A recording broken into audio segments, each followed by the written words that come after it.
ढेर आदमी, ज्यादा चालाक आदमी गड्ढे में गिर जाता है। एक आदमी को पटना जाना था। कहाँ जाना था बोलो?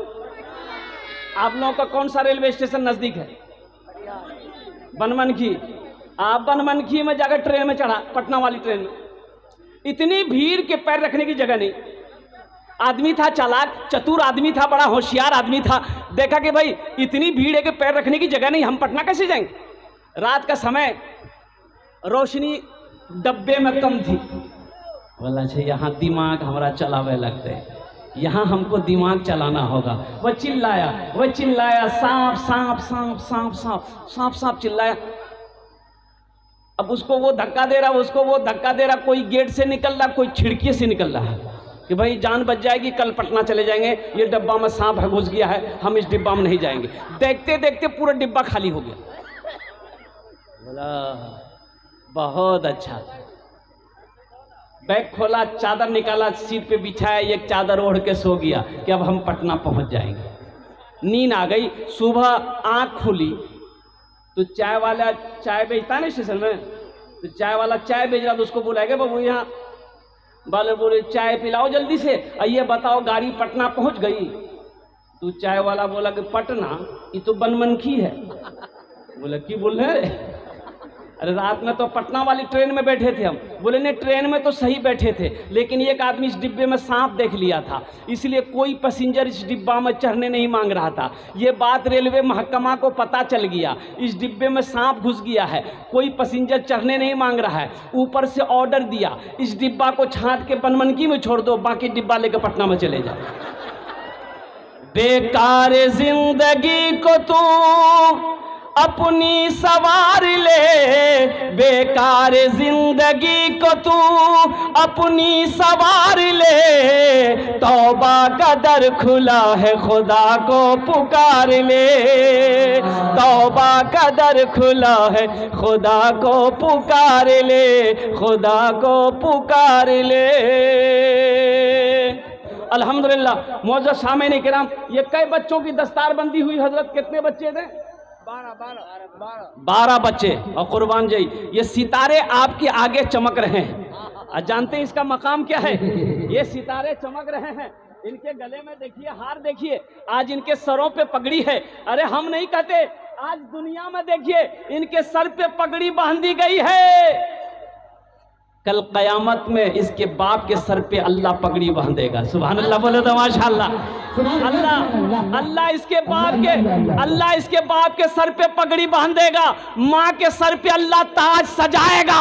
जो माँ होगी, अल्लाह माँ के सर के में, माँ के भी सर में ताज सजाएगा, बाप के भी सर में ताज सजाएगा। कुर्बान जाओ, आपने देखा है किसी का बेटा डॉक्टर बना हो, इंजीनियर बना हो, प्रोफेसर बना हो, मास्टर बना हो, किसी को आपने देखा है कि उसके सर पे पगड़ी बांधी गई है? भाई देखे कभी? देखे कभी? अरे बोलो ना हाँ या ना, बोलो ना भाई।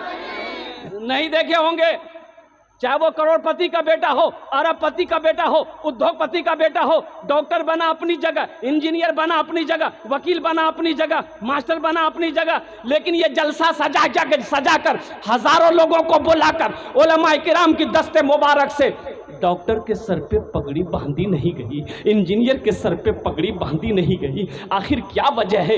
ये गरीब का बच्चा है, बाप इसका ठेला चलाता है। आखिर क्या वजह है कि हजारों का मजमा को बुला करके इसके सर पे पगड़ी बांधी गई है? तो पता ये चला ये कुरान का मोजेज़ा है। कुरान ये कहता है कि जो मुझसे मोहब्बत करेगा हम उसे जमीन से उठाकर आसमान की बुलंदी पे पहुंचा देगा।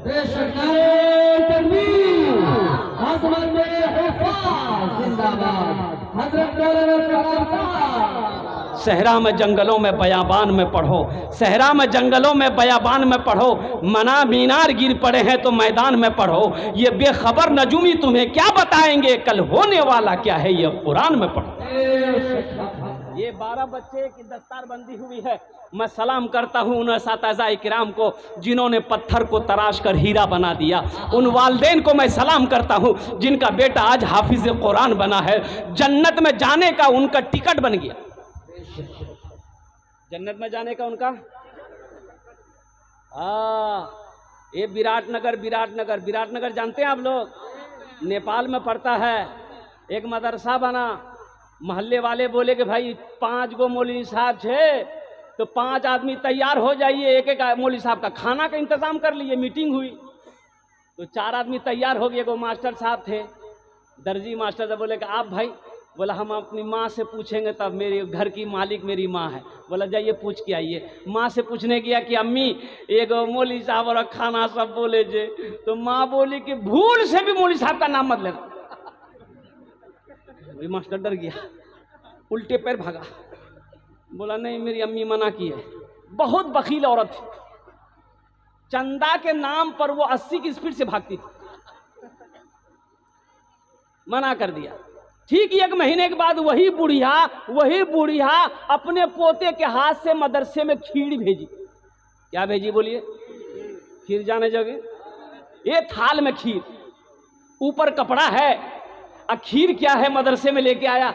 हजरत ने देखा थाल आया, कीजिए रे, बोले खीर जगह हजरत। कपड़ा उठाया, देखा गया काजू भी है, किशमिश भी है, नारियल भी है, गरी भी है, छोहरा भी है, सब कुछ डाला हुआ है। खुशबू आ रही है खीर से, थोड़ा उठा के खाए, बड़ा मजा लगा। क्या करे किसने भेजा? बोला हमारी दादी भेजी।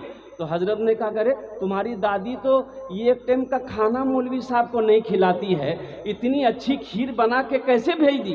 तो लड़का, बच्चा सच्चा होता है, बच्चा झूठ बोलता है, बोलिए बच्चा सच्चा होता है। बच्चा बोला कि हजरत दरअसल बात यही है कि मेरे यहाँ है ना पूर्णिया से मेहमान आने वाला था, उसी के लिए दादी खीर बनाई थी, और खीर बना के ठंडी होने के लिए वो सारा में रख दी, और वो जो मेरे घर में जो कुत्ता है ना वो मुंह लगा दिया। तो मेरी माँ बोली कि फेंक दो, तो दादी बोली कि काहे फेंकोगे? मतलब साम दे दो, मुँह जाओ खा ले। इन उलमा को हकीर ना जानो, ये वो जमात है। अल्लाह अकबर कबीरा। कुरान को देखना सवाब है, माँ बाप के चेहरे को देखना सवाब है, खाने काबा को देखना सवाब है, उसी तरीके से आलिम दीन के चेहरे को देखना भी सवाब है। हमारे उलमा जो बैठे हैं इनके चेहरे को देखोगे अल्लाह सवाब अता फरमाएगा, इनके चेहरे को देखोगे नेकियों में इजाफा हो जाएगा। तो इसलिए मौजूद सामईन किराम, इनसे दोस्ती करना। सुनो एक प्यारी हदीस सुना देते हैं। हजरत मुआज बिन जबल रदी अल्लाह ताला अन्हु, अल्लाह के नबी यमन का हाकिम बनाकर भेज रहे हैं। ए मुआज, यमन चले जाओ, यमन चले जाओ। और निकले वहां से, कुर्बान जाइए। घर से निकले, अल्लाह के नबी ने इरशाद फरमाया मुआज ऊंट पर बैठ जाओ। ज़हन हाजिर कीजिएगा, बड़ी प्यारी हदीस सुना रहा हूं। मुआज ऊंट पर बैठ जाओ। ऊंट को बैठने का इशारा किया, ऊंट बैठ गया। हजरत मुआज ऊंट पर सवार हो गए। अल्लाह के नबी ने रस्सी पकड़ी, ऊंट की रस्सी पकड़ी, नीचे नीचे अल्लाह के नबी जा रहे हैं। हजरत मुआज ऊंट पर सवार हैं। तो हजरत मुआज कहते हैं या रसूल अल्लाह, मेरे माँ बाप आप पर कुर्बान, या हबीब अल्लाह ये बेअदबी है, आप मेरे आका हैं, आपका मैं गुलाम हूँ, मैं सवारी पे चलूँ, आप पैदल चलें, ये मुझे बर्दाश्त नहीं हो सकता है। अल्लाह के नबी ने इरशाद फरमाया, ए मुआज बैठा रहा, ऊंट पर बैठा रहा, ये मेरा हुक्म है। ए मुआज, हम तुम्हारी इज्जत नहीं कर रहे हैं, तुम्हारे सीने में जो अल्लाह का कुरान है हम उसकी इज्जत कर रहे हैं। ए मुआज सुनो, जिसके सीने में अल्लाह का कुरान होता है वो अल्लाह का दोस्त होता है।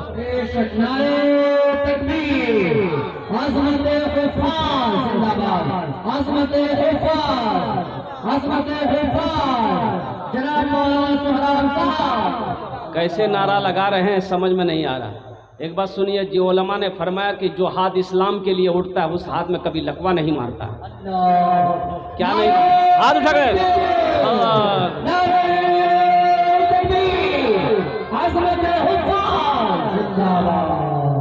सब उठाया। कहा उठाया? लकवा के डर से। अल्लाह इस बुरी बीमारी से हम सब की हिफाजत फरमाए, आमीन बोले।